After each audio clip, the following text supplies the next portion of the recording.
Jangan lupa untuk subscribe dan nyalakan lonceng notifikasinya.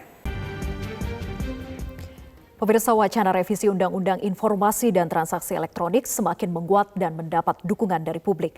Dengan adanya revisi Undang-Undang ITE tidak hanya untuk mempertegas pasal karet yang sering menimbulkan multitafsir, namun juga harus memberikan aturan jelas guna menjaga ruang digital Indonesia menjadi lebih bersih dan bisa dimanfaatkan secara lebih produktif.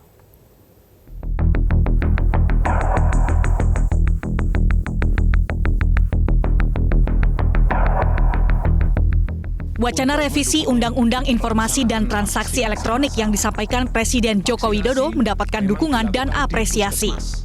Wakil Menteri Hukum dan HAM Edward Omar Syarif Hiyarij menyebut nantinya jika revisi Undang-Undang ITE dilakukan, unsur pasal karet harus diperjelas. Pasalnya selama diterapkan formulasi UU ITE sangat rancu dan menimbulkan multitafsir. Memang formulasi yang ada di dalam Undang-Undang ITE itu campur baur antara delik aduan dan yang bukan delik aduan. Bayangkan Mas ya, penghinaan di dalam KUHP itu diatur dari pasal 310 sampai pasal 321. Itu ada 6 jenis penghinaan. Di dalam Undang-Undang ITE hanya dikasih satu kata saja, yang namanya adalah penghinaan atau pencemaran nama baik. Sehingga benar kalau dikatakan itu adalah karet. Sehingga benar kalau dikatakan itu adalah multitafsir. Ini yang saya kira kalau dalam revisi itu harus jelas apa unsur pasalnya. Menteri Komunikasi dan Informatika Johnny G. Plate mengatakan semangat dibentuknya UU ITE adalah untuk menjaga ruang digital Indonesia agar bersih, sehat, beretika, dan bisa dimanfaatkan secara produktif. Untuk itu, pemerintah mendorong penegak hukum secara lebih selektif, terutama bagi lembaga hukum seperti Mahkamah Agung, Kepolisian, Kejaksaan, terkait dengan penafsiran pasal UU ITE. Nah, penegakan hukum berpedoman kepada acuan yang sama dengan di dalam judicial system. Ya, hakim juga mengacu kepada pedoman yang sama. Sehingga proses penegakan dan penindakan hukum itu tidak saja Polri, tidak saja jaksa, hakim juga, Kominfo juga untuk mengamankan ruang digital yang sehat. Nah, ini tujuan semua adalah kan kemaslahatan kehidupan masyarakat dan berbangsa. Tetapi ada aspek-aspek yang negatif atau aspek-aspek dampak buruknya yang harus diminimalisir. Saya kira itu semangat yang ingin disampaikan bersama-sama yang dikedepankan oleh Presiden itu. Wakil Presiden ke-10 dan ke-12 RI, Yusuf Kala, menyambut baik rencana pemerintah yang ingin merevisi Undang-Undang Nomor 19 Tahun 2016 tentang informasi dan transaksi elektronik. JK menilai respons Presiden sudah tepat saat menyatakan rencana untuk mengubah UU ITE. Lebih lanjut, JK meminta agar pemerintah melakukan sosialisasi agar masyarakat memahami cara menyampaikan kritik yang tepat. Hal ini bertujuan agar warga juga tidak bertindak di luar koridor hukum ketika mengutarakan kritik. Tim Liputan Metro TV. Pemirsa, seberapa besar tingkat urgensi revisi Undang-Undang Informasi dan Transaksi Elektronik? Bagaimana evaluasi terkait dengan penerapan Undang-Undang ITE selama ini? Dan pasal mana yang harus direvisi? Kita tanyakan langsung kepada praktisi yang juga Direktur Eksekutif Indonesia Institute, Heru Sutadi. Selamat siang, Mas Heru. Selamat siang, Vera. Apa kabar? Alhamdulillah baik. Semoga Mas Heru juga baik. Oke, Mas Heru, ini sebetulnya bagaimana Anda melihat penerapan Undang-Undang ITE selama ini? Sudah tepatkah atau justru banyak yang salah sasaran sebetulnya? Jadi kalau kita lihat di awal keberadaan Undang-Undang ITE ini diundangkan itu kan ada beberapa hal yang memang menjadi keinginan dari pemerintah dan DPR dalam mengundangkan Undang-Undang ITE. Salah satunya adalah bagaimana kita mengembangkan perdagangan elektronik gitu ya, sehingga ini memberikan kontribusi yang cukup signifikan terhadap pembangunan Indonesia. Yang kemudian yang kedua tentu mencerdaskan kehidupan bangsa dan memperkukuh kesatuan dan persatuan bangsa. Cuman memang dalam perjalanannya begitu banyak persoalan-persoalan yang muncul gitu ya. Jadi kalau kita lihat di awal ketika 2008 undang-undang ini mulai diundangkan itu kan misalnya dalam kasus Ibu Prita Mulyasari gitu ya. Seseorang yang ingin menyampaikan pada masyarakat bahwa ini ada pelayanan kesehatan yang tidak sesuai dengan tidak menggembirakan konsumen gitu ya. Kemudian dia digugat balik, itu pencemaran nama baik gitu ya, sehingga undang-undang ini heavy-nya sebelum direvisi adalah undang-undang yang memang dipakai untuk mengadukan seseorang dengan tudingan atau tuduhan adalah pencemaran nama baik. Itu sampai kemudian di 2019. Sehingga fungsi undang-undang ini dalam mendorong ekonomi nasional, ekonomi digital menjadi terbelakang gitu ya. Memang kenapa undang-undang itu kemudian dipakai sebagai sebagai undang-undang yang dianggap menakutkan, karena memang ancaman hukumannya pada saat itu adalah 6 tahun, sehingga orang yang kemudian jadi tersangka dapat diproses atau ditahan gitu ya. Kemudian memang undang-undang direvisi di Oke, artinya menurut Anda bahwa selama ini justru dalam implikasinya banyak korban begitu ya dari undang-undang ITE ini? Iya betul, apalagi kita waktu itu baru mengenal apa yang namanya Facebook, apa yang namanya media sosial gitu ya, sehingga ada mengadukan kepala sekolahnya, guru diadukan oleh muridnya, itu pertengkaran itu sering kali terjadi. Karena betapapun internet ini merupakan hal yang baru juga bagi masyarakat, apalagi media sosial.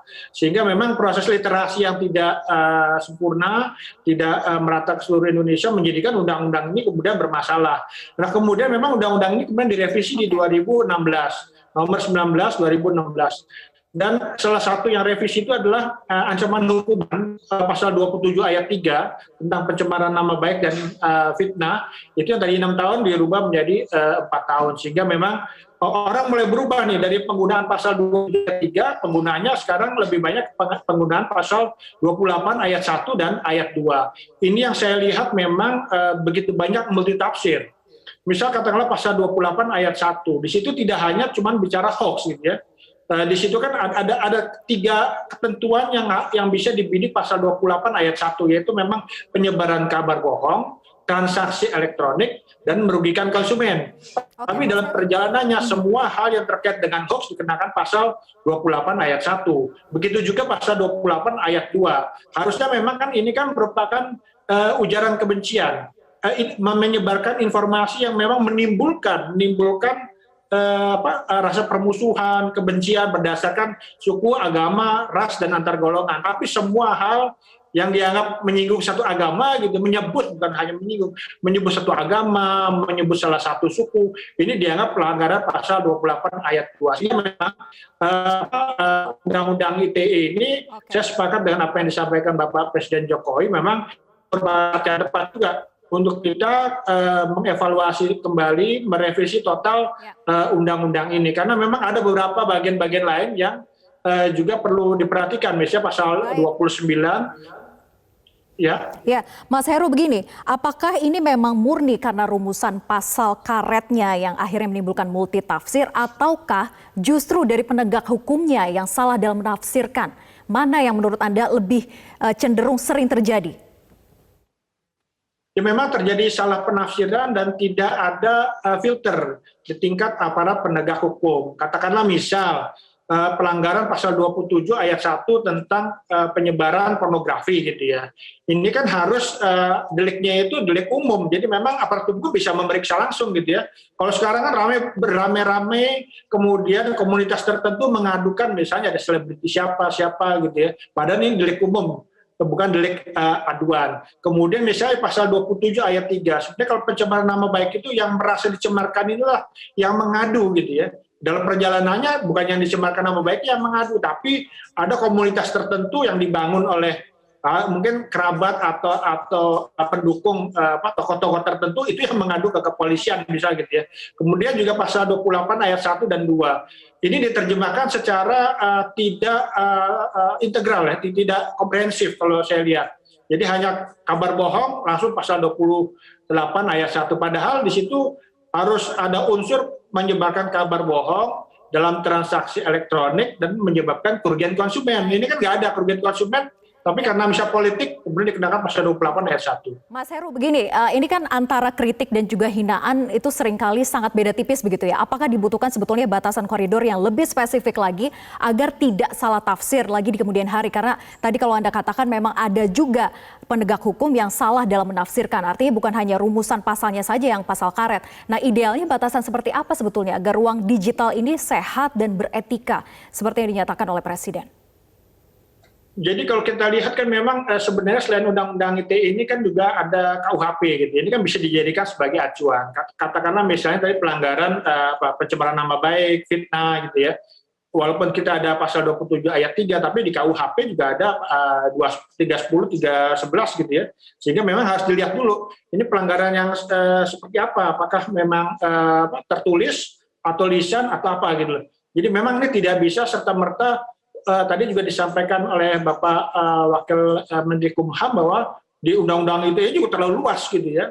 Padahal ini mungkin bisa dispesifikasi lagi mana yang mungkin menjadi pelanggaran tadi, mana yang fitnah, mana yang pencemaran nama baik, atau mungkin sebenarnya hanya berbicara tentang orang lain gitu ya, atau menyampaikan kritik gitu. Jadi nggak bisa semua, kalaupun kritik mungkin datanya salah ya wajar gitu ya, karena dia tidak punya itikat buruk untuk menyampaikan sesuatu yang dianggap hoax gitu loh. Tapi kan kalau sekarang kan dianggap ini memiliki sebagai urgensi yang tinggi untuk segera dievaluasi dan juga direvisi begitu ya oleh DPR.